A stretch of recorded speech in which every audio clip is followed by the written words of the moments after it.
ખગોળીય રમત છે astronomy game. આ ગેમ દ્વારા અમે શું કરાવવાના છે તમને? જુદા જુદા ગ્રહો બનાવ્યા છે, નક્ષત્રો બનાવ્યા છે. અમારે તમને સમજાવવાનું એ છે કે આપણા સૂર્યમંડળ, એના ગ્રહો, એના નક્ષત્રો વિજ્ઞાન દિવસના ઉજવણીના ભાગ સ્વરૂપે શ્રેણીબદ્ધ કાર્યક્રમો છે. વિદ્યાર્થીઓ એ વિજ્ઞાન તરફ પ્રેરાય એટલા માટેના અમારા પ્રયાસો છે. પરિભ્રમણ અને પરિક્રમણ કોને કહી શકાય, આ બધું આપણે જાણવા.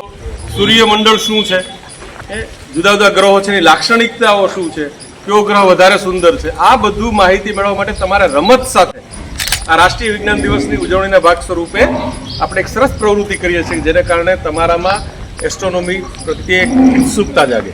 સાયન્સ અને ટેકનોલોજીનો ઉપયોગ તો કરીએ છીએ, આપણે ખ્યાલ નથી કઈ કઈ જગ્યાએ હું બોલું છું, તમે સાંભળો છો પણ વિજ્ઞાન છે, હું ચાલું છું, આગળ મારે દોડવું છે, એમાંય પણ એક વિજ્ઞાનિકો.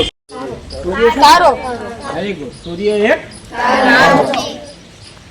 અને બાકી જે બીજા ગ્રહો છે ને એ સૂર્યની આસપાસ પરિભ્રમણ ને પરિક્રમણ કરે છે.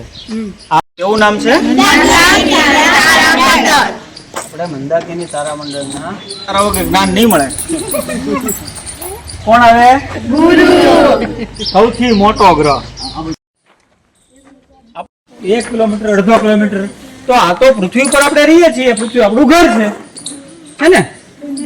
તો પૃથ્વી આપણા ઘરથી સૂર્યનું અંતર કેટલું છે કોઈને ખબર છે?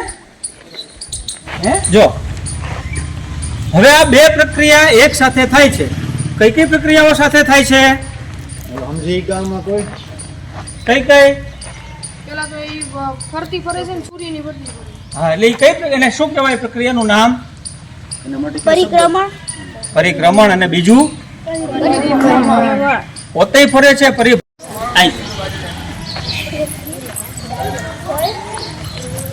જો આપણું સૌર મંડળ આવી રીતે સૂર્યની પ્રદક્ષિણા કરે છે, ગોળ પ્રદક્ષિણા કરે.